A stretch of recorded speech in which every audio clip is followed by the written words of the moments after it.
Here in Glastonbury, it's a very windy place, so lighting a match proves to be a little bit hard.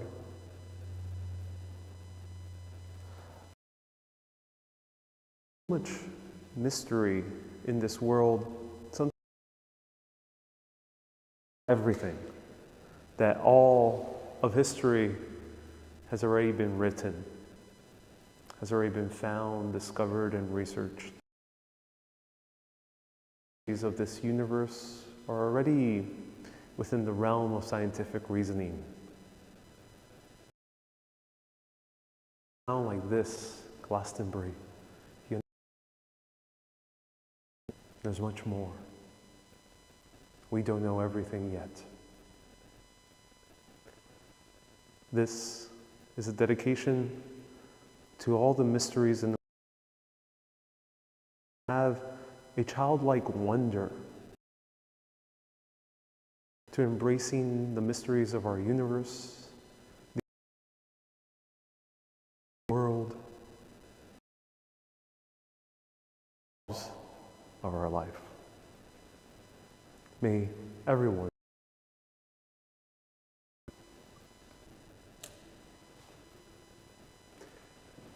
right now we are in the chapel of St. Patrick. St. Patrick was said to come from a man who apparently ousted all the snakes from Ireland. This is one of the most important religious sites for Christianity during the medieval era. We are at Glastonbury Abbey. I'm Ariel, this is Urbanist. Let me know where you're watching.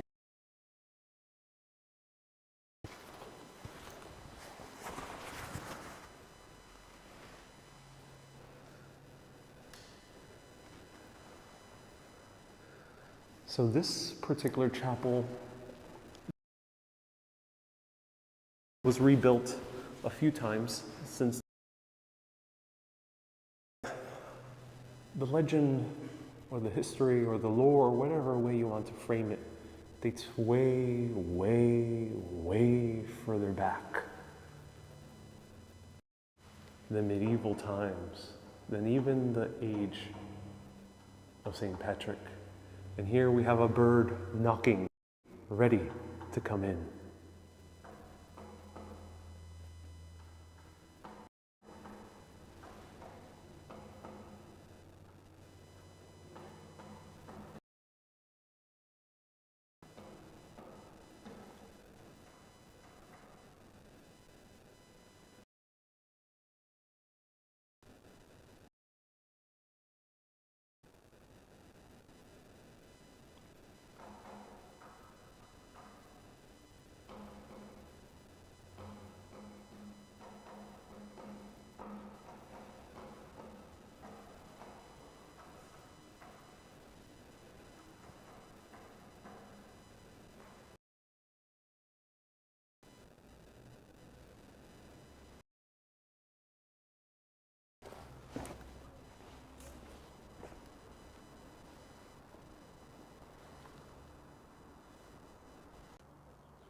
A white pigeon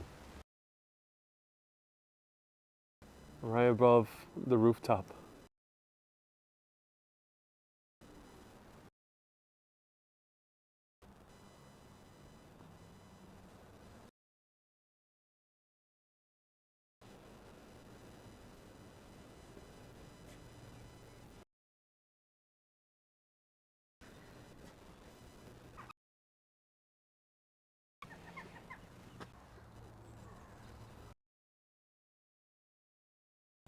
I'm surrounded by dragonflies.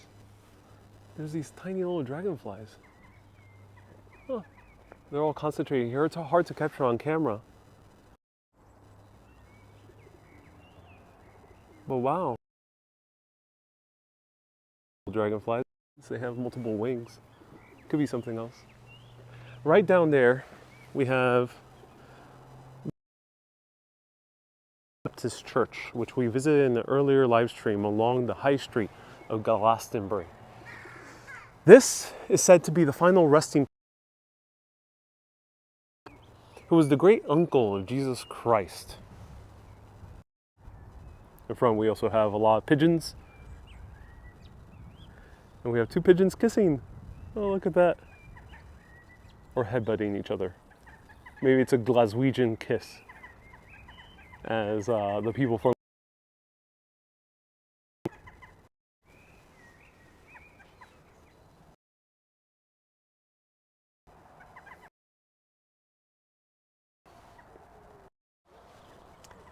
around 63 AD, the great uncle of Jesus Christ, many years after Jesus died on the cross, far into the north, the islands of Tin, as they used to call them back then. Joseph was very used to traveling all around the world because he was a merchant who did pretty good for himself. He might even have taught Jesus the ways of the world. Well, he came over here hills along this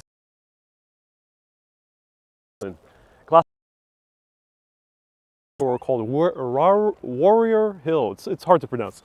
But Warrior Hill, Joseph was said to bring walking, put his staff into the ground, grew into a massive thorn tree. The same thorns on the crown of Jesus' head when he was crucified.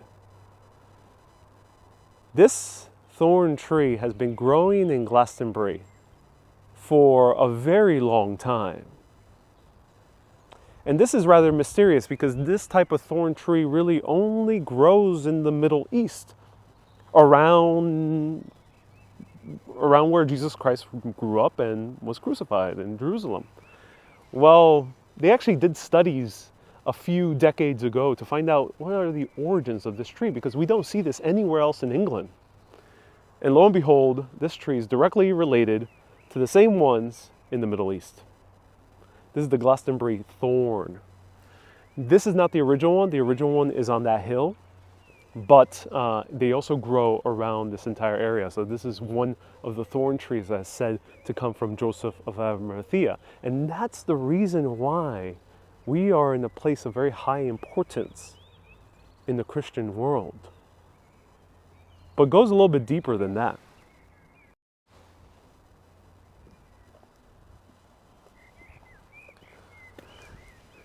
So, Laurel Hill, a little bit of a tongue twister.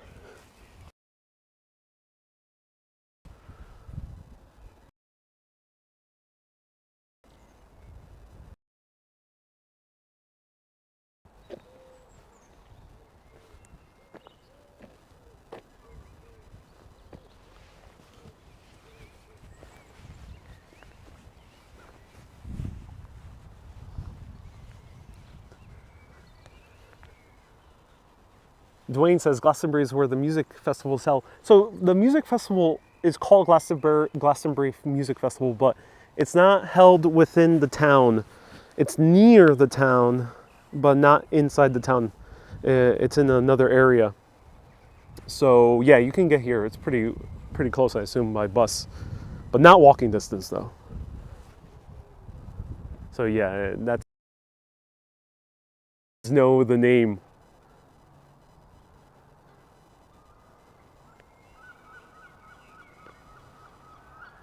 It's a beautiful day, wow. We hear some birds there in the distance.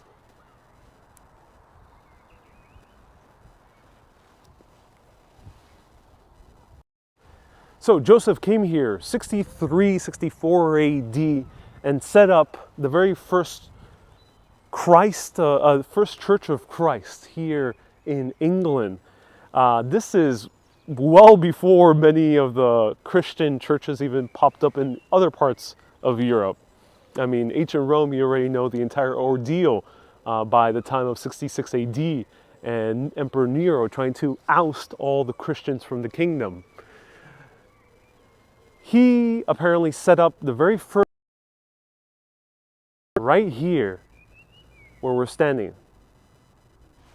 But why did he choose this particular spot? Well, for context, right now we're looking at the ruined husk of what used to be the great Glastonbury Abbey. This abbey rivaled Westminster. It rivaled the one in Bath that we saw in the live video. It rivaled basically every other abbey in all of England. This was the largest religious structure, by far the longest religious structure of its time.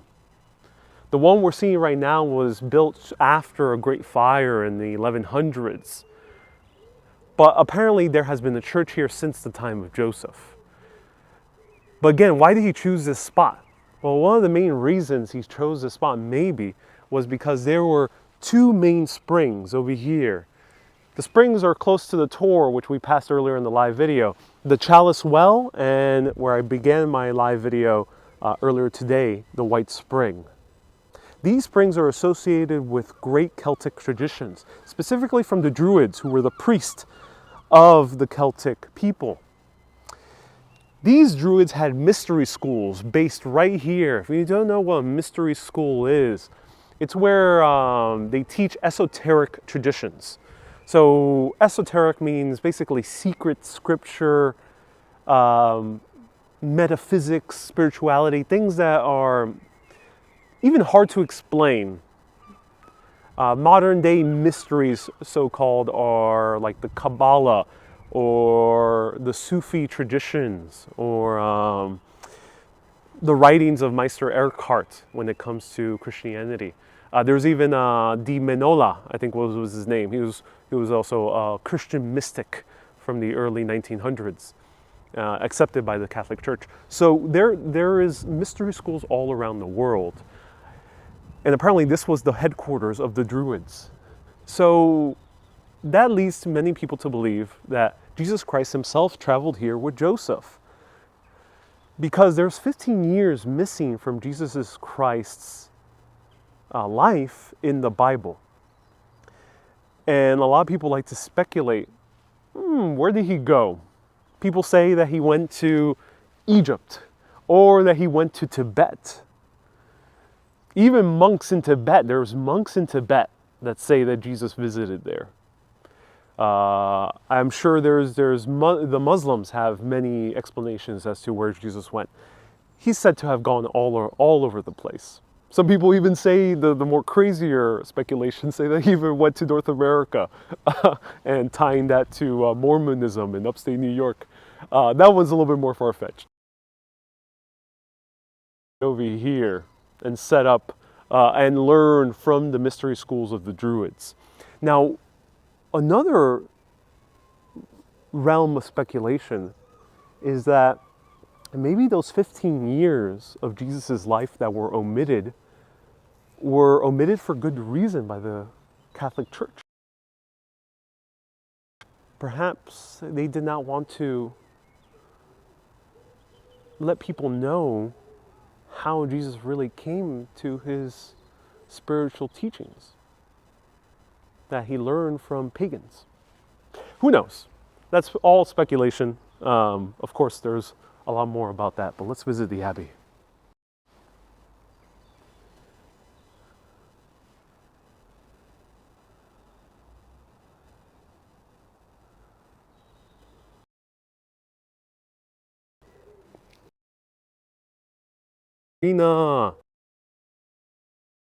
That someone found Roman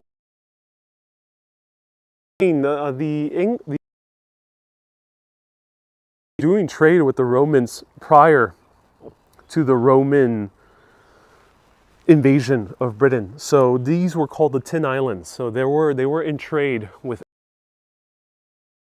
dating the Romans. Here's the Lady Chapel. The Lady Chapel is one of the finest late 12th century buildings, late 1100s. It stands on the site of an earlier timber church that was dedicated to the Virgin Mary and claimed to have been found by Joseph of Arimathea. The old church was burnt in the Great Fire in 1184, along with many of the Abbey's buildings. To the monastery and its pilgrims that rebuilding it started immediately.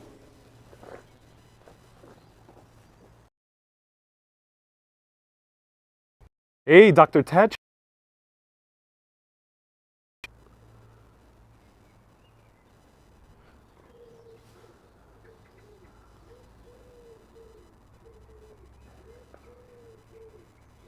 Being spoiled.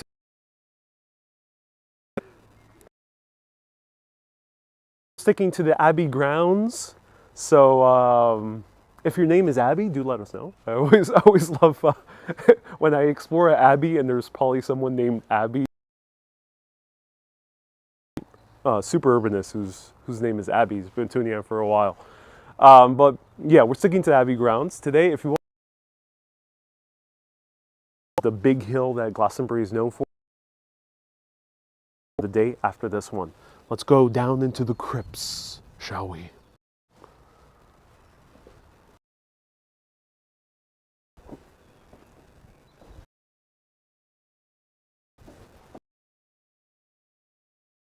Bad, sir.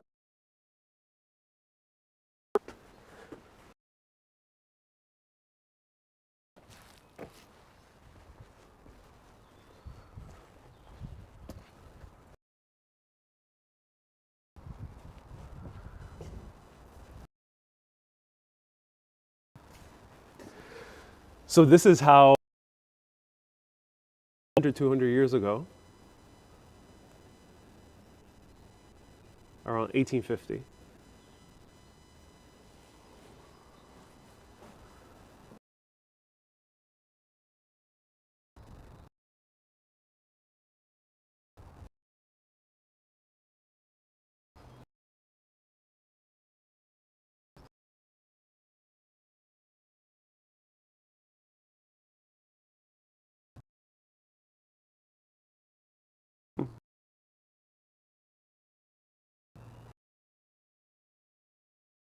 reception here.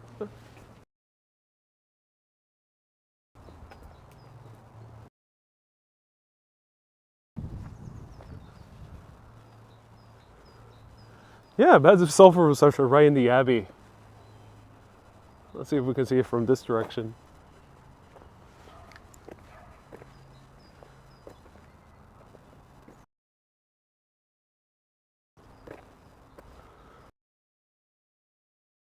Here, hello Wendy, hello Sally. Feed very interrupted, yeah. Yeah, bad reception here in the Abbey.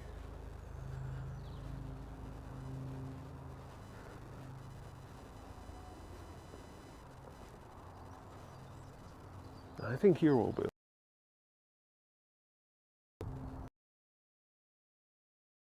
This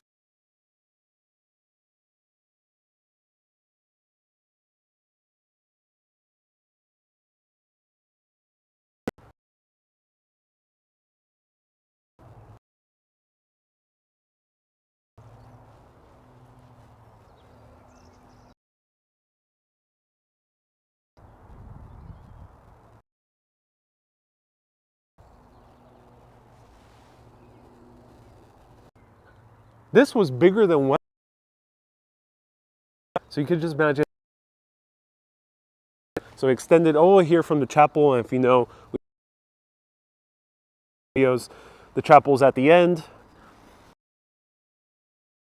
Around here, the main nave, so it would be this gigantic.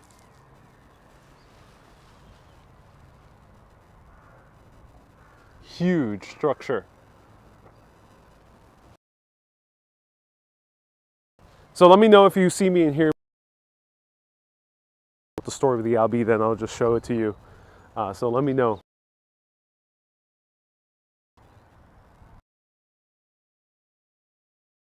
Oh, is anyone out there? Says, good morning from Washington State. Ah, terrible service here. That's a shame. Cutting off. Breaking up a bit, okay. Well, let's step further away from the Abbey.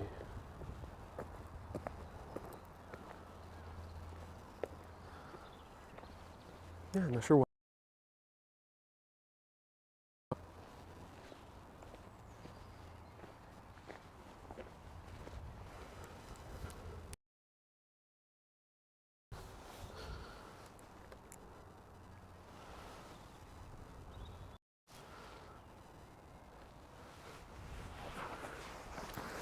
Yeah, pretty bad cell phone reception up here.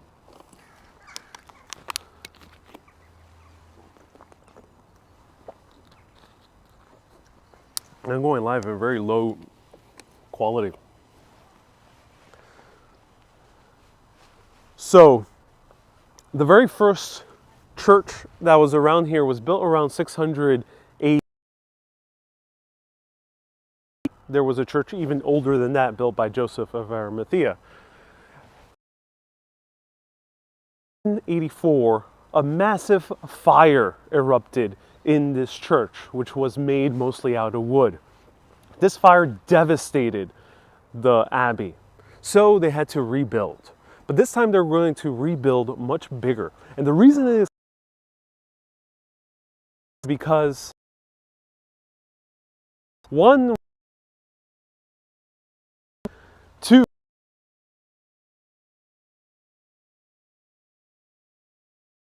in 1190.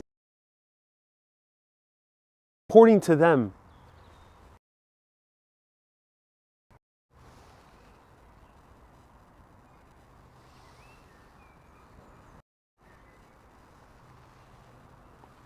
the monks, according to them, were divinated and had visions from some divine source as to a person of high importance was being buried right underneath this church grounds or religious grounds. So they dug and dug and dug until they found two bodies. One was of a very tall man. The other one was of a very delicate woman. They believed that those bodies were of King Arthur and his queen, Guinevere. This became a huge point of pilgrimage. Joseph of Arimathea, but also for the people who wanted to see King Arthur and Queen Guinevere. They came flooding in. So they had to build an abbey in order to match. So the abbey that they built was gigantic, rivaling every other abbey in England. This became a very big deal because this abbey became one of the most powerful and richest abbeys in all of England. So they held the power when it came with the clergy upon this land. But then in 1539, King Henry VIII is pissed off and wants to rearrange that power structure that is relegated to the clergy here and goes over to the Pope in the bring it all to himself.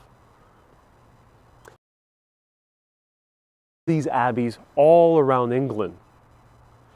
Many of them surrender. Many more say, yes, we'll convert into the Church of England. No worries. This also applies to the monasteries. Some monasteries were heavily defended. Some of them resisted, others didn't. But this one, the richest and the largest of all the abbeys, decided to not surrender.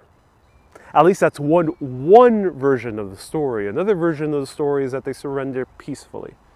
I don't know which one is the real story. But according to that one version, they did not surrender. Because they had all the riches, they had all the wealth, they had the power. Why would they surrender and become part of the Church of England? They had the entire Vatican on their side. Well, this didn't bode well with the king. So he dragged out the abbot, Richard Whitling, who was 80 years old. He was already a very old man. Especially by those times, 80 years old is considered a man of very, very late age. Out of the abbey, took him all the way to Wells, charged him with treason. Wells is only 20 minutes away by bus. We visited that yesterday. Charged him with treason, then dragged him by horse all the way up to Glastonbury Tor, which is the hill that we're going to see soon. I'll point the camera soon. Took him by horse, dragging him, put him on top of Glastonbury,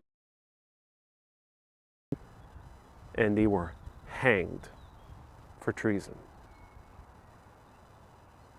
Then brick by brick, Glastonbury Abbey was destroyed, quarried to build other buildings for King Henry VIII. or they were quarried by the local townspeople to build their own homes or the other structures that they wanted to build. This was free range for anyone who wanted to take a bit of this abbey. The tombs that these abbeys had were also destroyed, including the one of King Arthur himself. And now, since 1539, we just have a husk of a once great hat. You saw the Cathedral of Wells yesterday here in Glastonbury too. Why does Wells have such a great cathedral nearby, 20 minutes away? And why is Glastonbury so big? As I mentioned, it dates back further than Christianity. Because people have done research, and if you take and draw a straight line from here to Avebury, which is another major stone circle, a major point for Druid high priests during Celtic times, built before then by the ancient Neolithic people, you have in alignment St. Michael's Mount in Cornwall, which is another famous religious structure, and you have Stonehenge, all perfectly aligned in one line. And there's another major religious structure further up in the northeast of England, all aligned perfectly. The church, this one, actually faces towards. Rather weird. Most churches are supposed to face Jerusalem, but it's not really facing Jerusalem. It was adjusted later to face a little bit more towards Jerusalem, but originally it was facing Stonehenge. Were these Christian monks and abbots actually either following the ancient mysteries of the Druids, or were they trying to cover it up by saying it was their own? Or was it mere coincidence? Who knows? But this led to a huge discovery called Ley Lines. So, metaphysics, and I have a book about ley lines. They started finding the alignments between all these other ancient, maybe Lake Titicaca in South America, maybe the ancient Nazca lines, or the Cathedral Metropolitana, places of high importance, or Tibet, tying them all together and finding out that there's these lines. They all align with each other, which led people to believe we have an interconnection of energy points throughout the entire Earth. These are the very arteries of Earth. Just like our human body has veins, the Earth does too in terms of energy. And that's why people gravitate to places like these, building holy sites from Neolithic to Anglo-Saxon and Norse and Viking to Christian to New Age and shamanic, all tying together.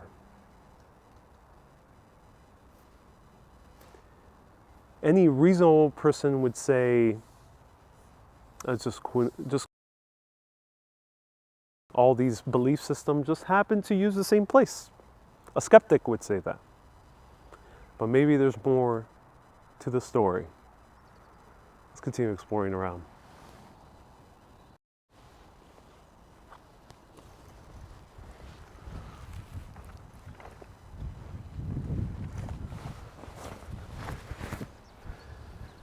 So where did these monks getting divine information site of King Arthur? Well, it was right over here, 1191. The monks dig this spot and found the tombs of Arthur and Guinevere. This is where they found them, right over here. The legendary King Arthur, the king who battled the Anglo-Saxons tried to oust the Saxons, blow up. Were a mixture of ancient Romans with ancient Celtic. Apparently, after he died, with either a arrow on the side, or I think that was one version of the story, he died with an arrow on the side. He was buried here in the ancient Isle of Avalon. But wait a minute. This is Glastonbury. This is not Avalon.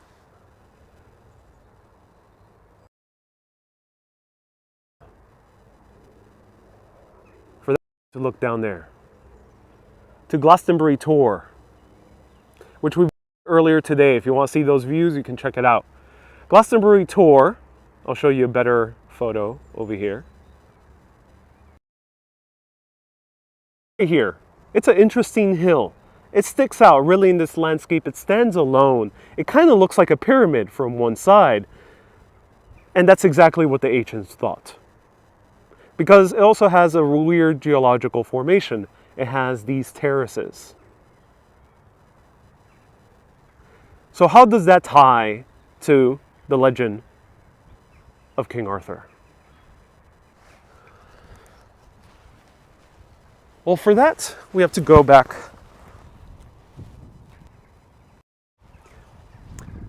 far, far, far back to the early Celts, and even maybe further back to the ancient Neolithic people. They found this hill to be rather weird, that one right behind the trees. They found it to be rather weird. It had all these ridges, which kind of look like terraces. If you look into how the Peruvians farmed potato in the high mountains along the Andes, you'll find out that, yeah, they built terraces in their own mountains. This kind of looked man-made. Was this an earthwork made by ancient Neolithic people, or was this the natural formation? Nowadays, the general consensus among the scientific and academic community is that it is completely geological. It's not man-made at all. Just pure coincidence. The other thing is it's an odd shape. It's a hill that stands on its own, but it's not an island. Well, when it comes to real geological history, this was all water. Over here, we would be either underwater. If you look from Glastonbury Tour, which we did earlier, you'll notice that this is a very high point. That summit is 500 feet above sea level. Right here, we should be maybe 200 feet above sea level, maybe around there. Glastonbury, the town, is a bit elevated, and the rest is very low. It's lower than sea level. 10,000 years ago, after the Great Ice Age, and all the great ice caps started melting, flooding the ancient lands of Doggerland, which we call today, which was a huge piece of land that actually connected the British Isles, or Britain and Ireland, I mean, all the way to continental Europe. People lived there. Ancient people, Neolithic or before, lived in what we call the sea, in what we call the English Channel. They lived there. There was things there. There were villages there. And there's research to back that up. But that left a lot of flooding after those ice caps melted. And this was all a huge sea, a massive inland sea. And people believe that even in King Arthur's time, which would have been the 500s, 600s AD, right here, it was still an inland sea. And that hill, which we now know as the Tor, which means hill in ancient Celtic languages, was the Isle of Avalon, paradise on earth, the final resting place of King Arthur.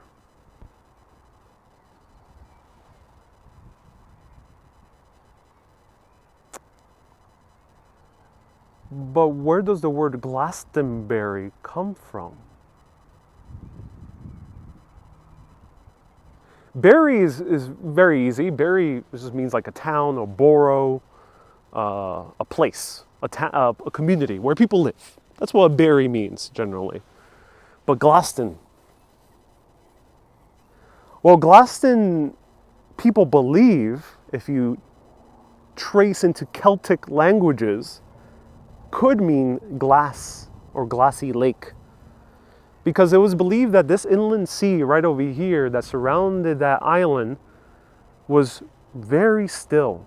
And that as you would cross on it, according also to the legends of King Arthur, it would perfectly reflect the sky above. And with the Tor always being shrouded in mist, it would look like you were straddling the line between our earthly realm and the heavenly realms above. Just imagine that sight, going on a very shallow, still lake or inland sea, making your way to an island that's covered in mist. How would you feel?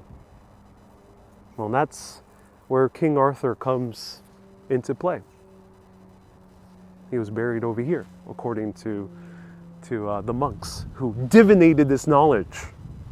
But they weren't the only ones who divinated this knowledge. I'll show you more of the ground soon, but let me finish this story. Let me know if you want me to finish the story. I actually have one other interesting development that happened in the early 1900s.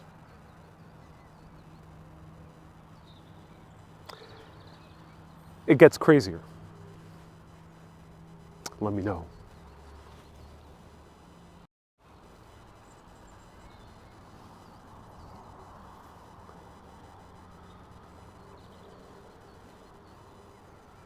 So here's a abbot that was executed and murdered on the Tor.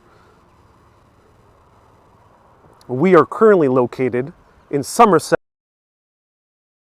in England.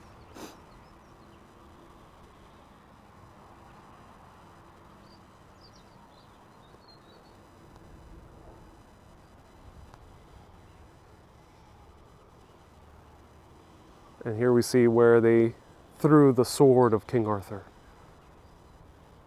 Okay, so people have demanded the story to come to an end. Early 1900s,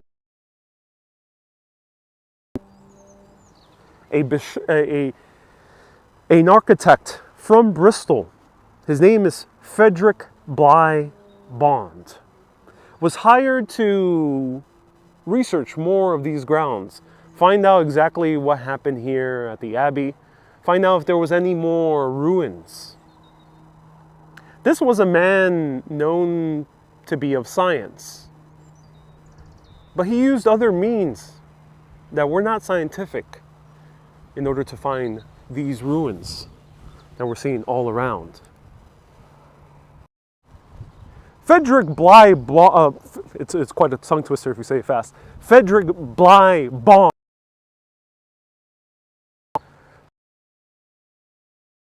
like the monks to be very mysterious. I mentioned that the monks got their knowledge of King Arthur's gravesite from divination. Well, Bly Bond, every night in his room nearby here in the town of Glastonbury, would be with his colleague. His colleague would be holding his shoulder as Bly Bond would go into a trance and start writing. He went into a hypnotic state where he just wrote and wrote and wrote. In these writings were detailed specifications as to where the structures of this abbey were buried underneath these grassy fields. The abbey ruins were very visible, but not the rest. Okay. Did he like write this because he was he with an archaeologist? No. This was late in the night, under candlelight, in a state of hypnosis, writing down. According to Bly Bond and his colleague, this is Bly Bond right over here, and his colleague, they were communicating directly with a medieval monk from Glastonbury himself. This deceased monk was divinating, or channeling is the better word rather than divinating, channeling his knowledge upon Bly Bond in this state of hypnosis and doing what is called automatic writing. And you would think, okay, this is just bullocks, as they would say here in England, and yeah, he might have some intuition as to where things grew, but nah, he wouldn't be able to find it. Well, and this is a very well-reported event. He showed these papers to various people. These papers still exist. You can read them. They're in a library nearby. There's a full documentary on it made by the BBC. They saw these papers, a lot of people did, and they started digging. And they found ruins right where he wrote from this monk. So that's how we have this. So there we go, everyone. That is the story of Glastonbury Abbey. Let me show you just a little bit more.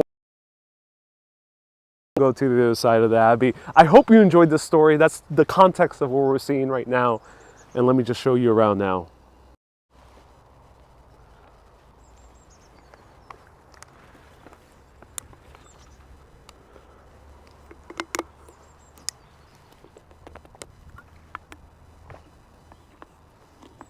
Colleen says, thank you for all the history. My pleasure, Colleen.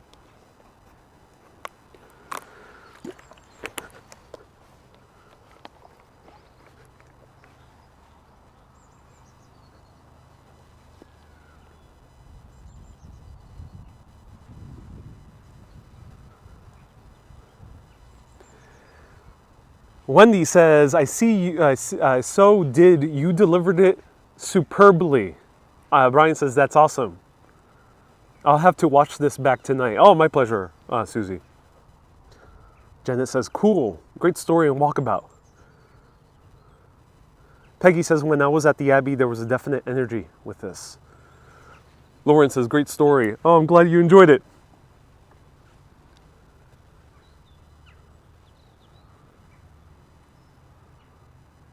Maureen says, ready for more. Can everyone let me know what time it is? Because I have to be sure that I'm not here when it closes. Here's the undercroft beneath the refectory, or the dining hall, right over here. Kay says, I need a transcript of this so I can remember it. Feel free to write the transcript. 3:50, okay, cool, I got time.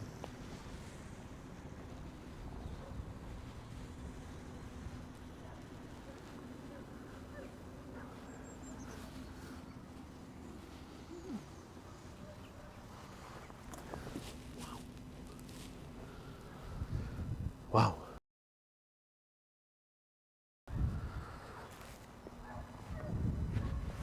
Okay, let's go here.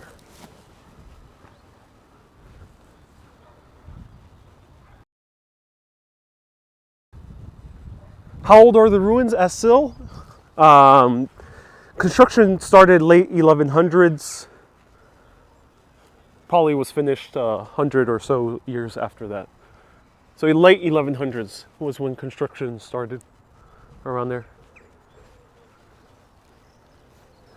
Okay, I want to, if you already know Glastonbury, please don't write anything in the comments, because I'm going to ask people to guess. What is this structure that we're seeing right in front of us? What do you think this is?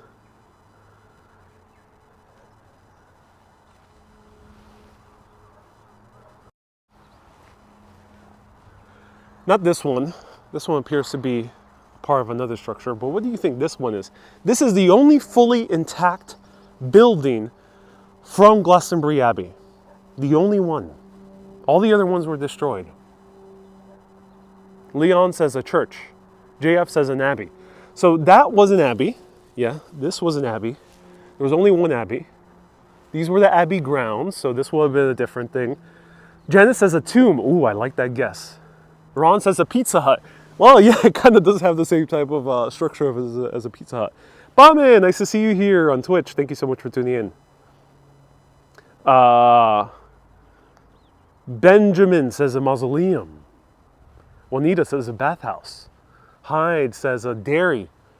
Well, that is a good guess. Probably not a dairy because of it would require a little bit more of a damp atmosphere, I guess. A crematorium. A school? Janice says not an oven? Well, let's walk inside.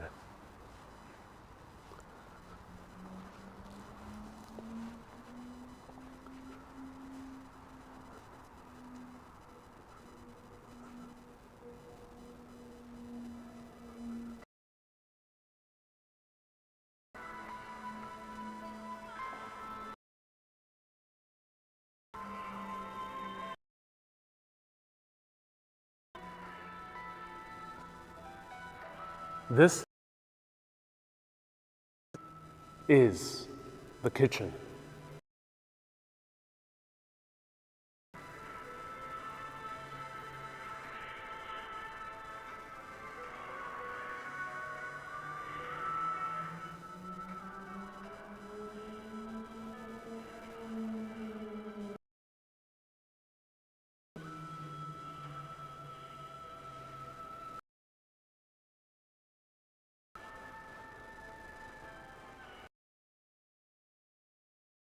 And it has an echo. A huge, huge echo.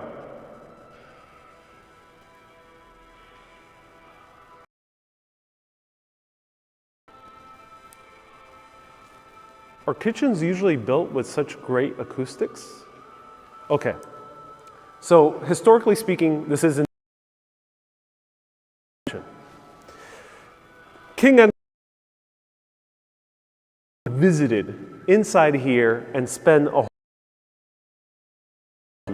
and his energy coming all the way here to Glastonbury. So the Abbey wanted to give him he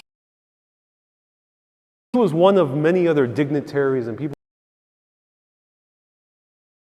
in order to Joseph of Arimathea, and legends. Well, they would make lavish feasts and kitchen to build everything around here. So they made everything. Lots of huge pigs, massive ovens, lots of herbs, everything.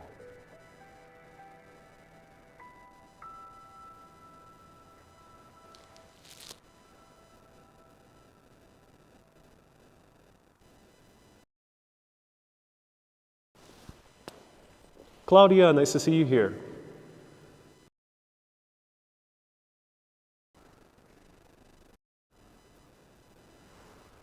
There's a fire. There's an actual real fire burning. It's a thing, but they make the wood look like it.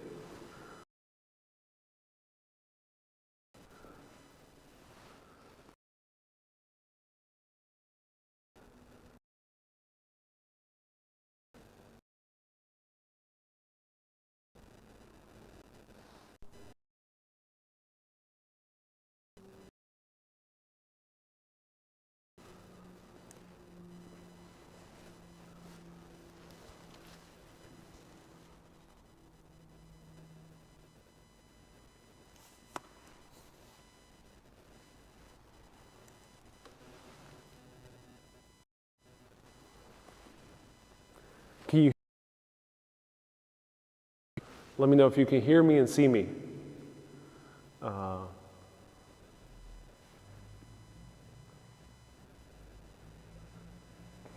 those medieval cookies in that jar? No, I don't think. I doubt that they use cookies. Okay, so Imagine this. You had 20, 30, maybe if you were reasonable, you say even 5 friars over here frying or making some type of food and clanking a bunch of things around, cutting up a pig, throwing things onto a fire, boiling some stew. Imagine with all this echo, how loud this would be. It would just be deafening. Kitchens are usually not designed with these great acoustics. So I was watching a tour by a YouTube channel called Megalith Mania. Check them out. They go a little bit more in depth into this entire abbey. Peggy says monks didn't talk. That could be the case, but what they purport in Megalith Mania, it was an author who writes many books about Glastonbury. He speculates whether if this was more than just a kitchen, or starting around the later time of the Abbey's age, but was it used for a different purpose when it was originally built? Because this would be a shitty kitchen for the noise. One thing does make sense with the kitchen. If we look above, exhaust, but not really. It doesn't really exhaust. It's pretty sealed up.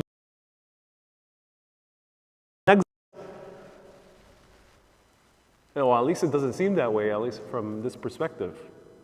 Lorraine, thank you so much for the 500 stars.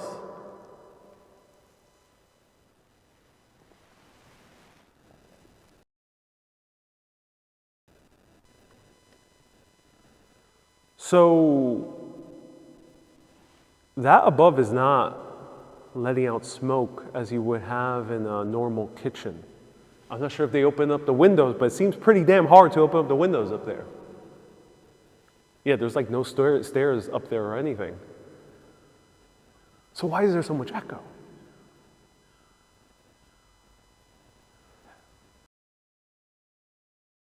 More than the kitchen before. Holy worship before there ever was a kitchen. Because you could just imagine monks here doing their Gregorian chants. Oh.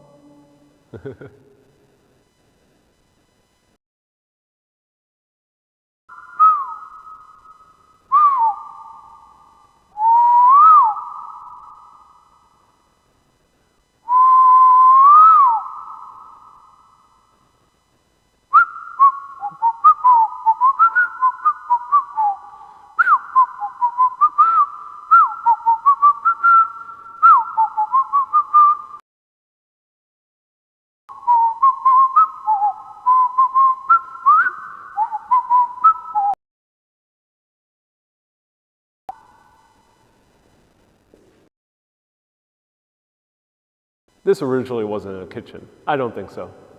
It was something else. But of course, from the real history, no one knows. They just assume.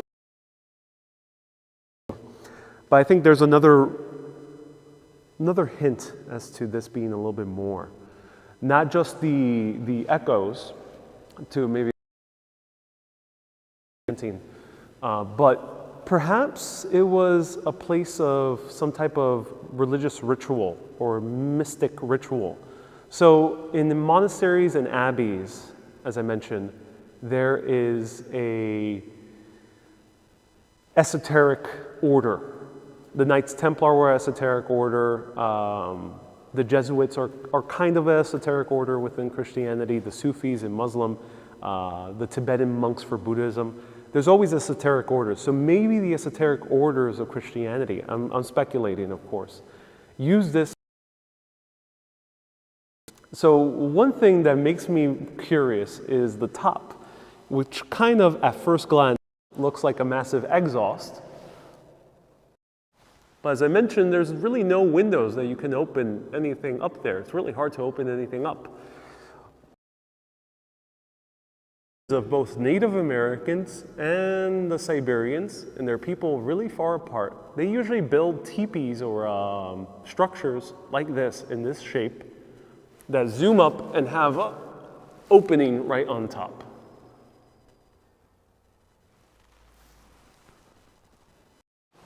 In both of those traditions, many Native Americans and Siberians, and of course within those two people,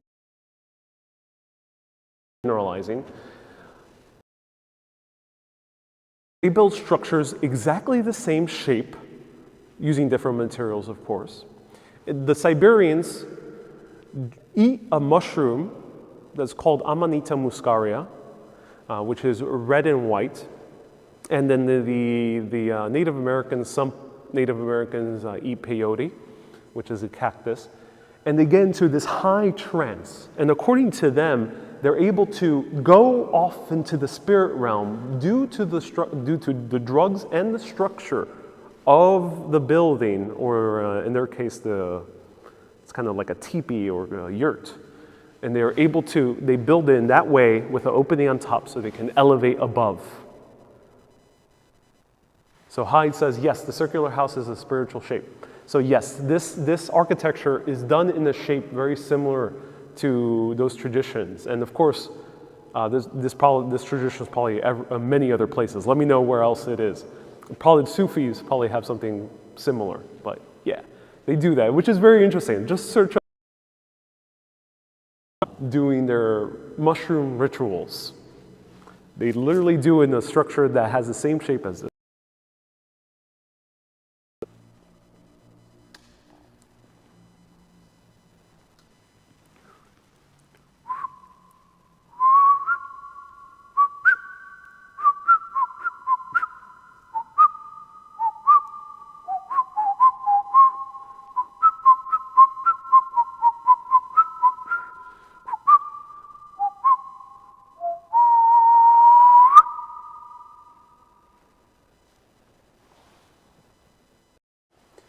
Wendy says, can I sing? Well, I can only sing if I sing in the high falsetto. But I don't sing. Ooh, ooh, ooh, ooh, stay alive, stay alive. I don't sing, ever. Never.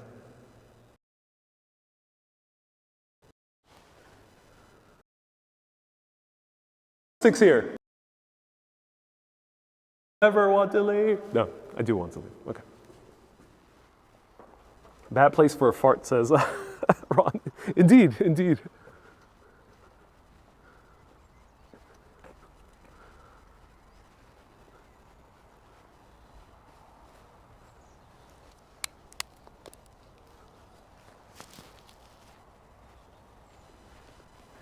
Bee Gees would have done good there. Indeed, they would have, yeah. So I agree.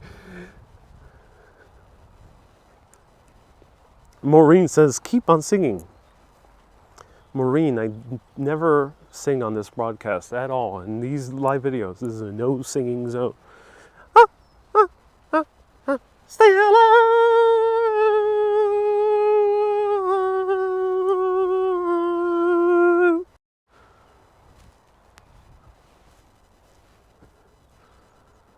The ghost of Barry Gibb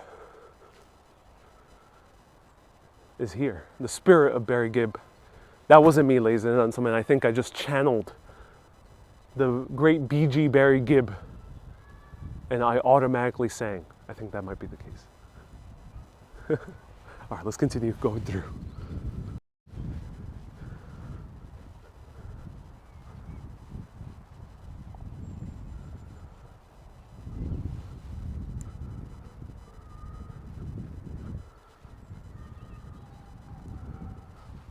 Nicole says, I woke up your cat.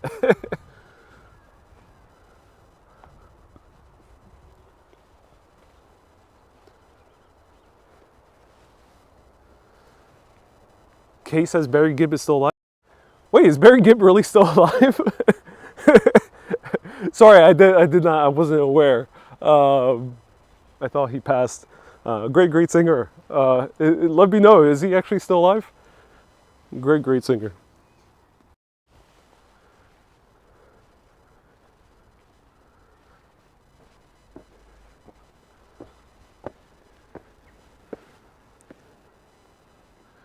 So now we're stepping into what was the nave of the Abbey.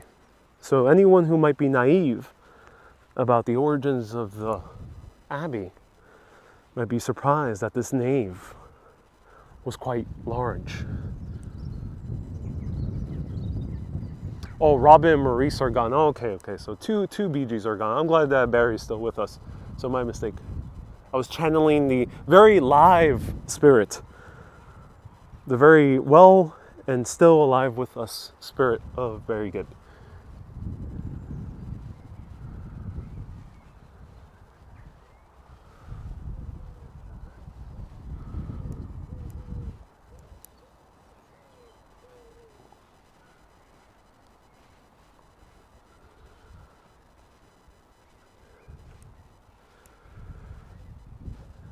So I mentioned that they found the remains of King Arthur. Well, 1278, King Edward I and his Queen Eleanor decided to exhume the bones of King Arthur, which were besides the Abbey down there, where we visited earlier, build a massive black marble tomb and entomb there and place them right in the center of this grand Abbey.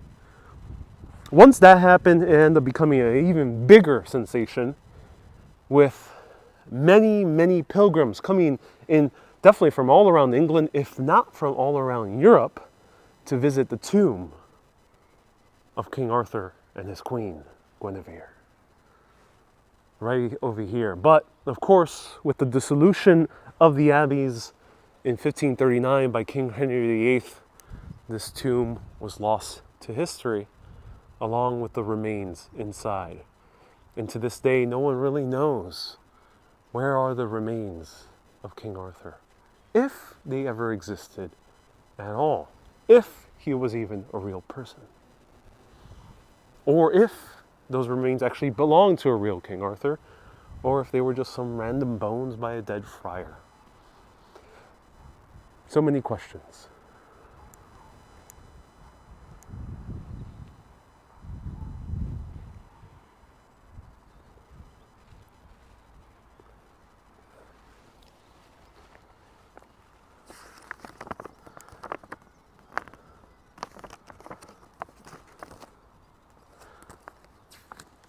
So I was going to see if they had a photo of the full Abbey, but they don't over here.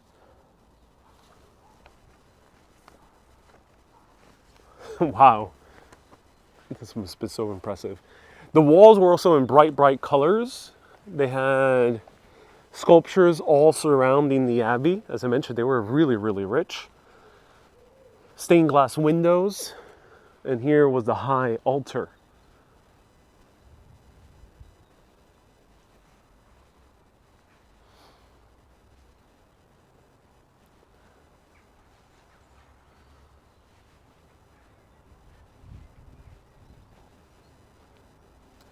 Wow.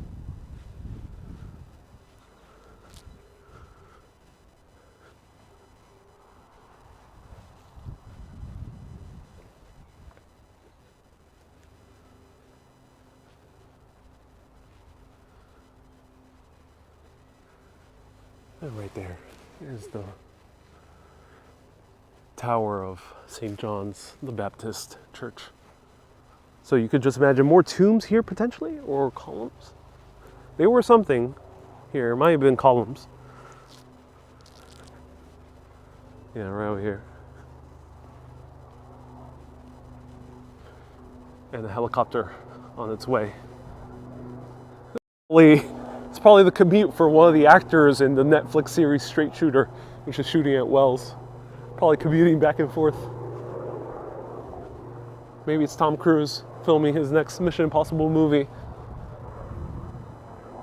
Let's wave to Tom Cruise. Tom Cruise.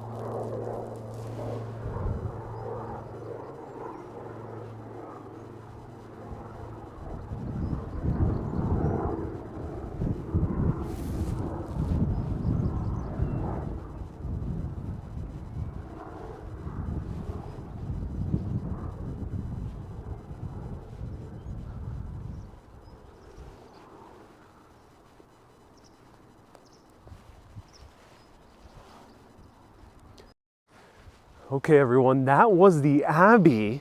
If you want full access to the Dennis Severs tour and the tour of the Winston Churchill War Rooms in London, which I did previously, you can go to patreon.com/urbanist, press that join button on YouTube or that become a supporter button on Facebook. You also get access. If you are a mega urbanist, you'll be receiving a postcard from the UK, which will be sent out this weekend. So $20 or above are mega urbanists, and that's only Patreon and YouTube. Facebook doesn't have that option. And also, if you want to Facebook, that's how we get more people to tune in, and I can show you more wonderful places. Tomorrow, I'm doing one minor adjustment. I said I was going to go live at 6 p.m. I'm actually going to go live at, let's do it, 8 p.m. 8 p.m. I'm going to confirm with you one more time, but it's going to be a night stream tomorrow. I'm going to go to a new place in the UK and show you for one final weekend. And then Saturday and Sunday will be the same schedule, 3 p.m. on Saturday and Sunday for the final weekend. So tomorrow, 8 p.m., 3 p.m. Saturday and Sunday for the final weekend of the UK. We'll be showing you other places. Thank you everyone so much for tuning in, for your support, for your contributions, for tuning in, for watching. Go on TikTok for more short videos. Ariel Vieira is my TikTok handle, or on Facebook, Urbanist Live. You'll also see learn more about this abbey in an abridged version. Everyone of Glastonbury Abbey, what used to be one of the greatest structures in all of the UK. I'm Ariel, this is Urbanist. Keep being awesome, and always keep on exploring. Have a great day, everyone. And keep staying alive, staying alive.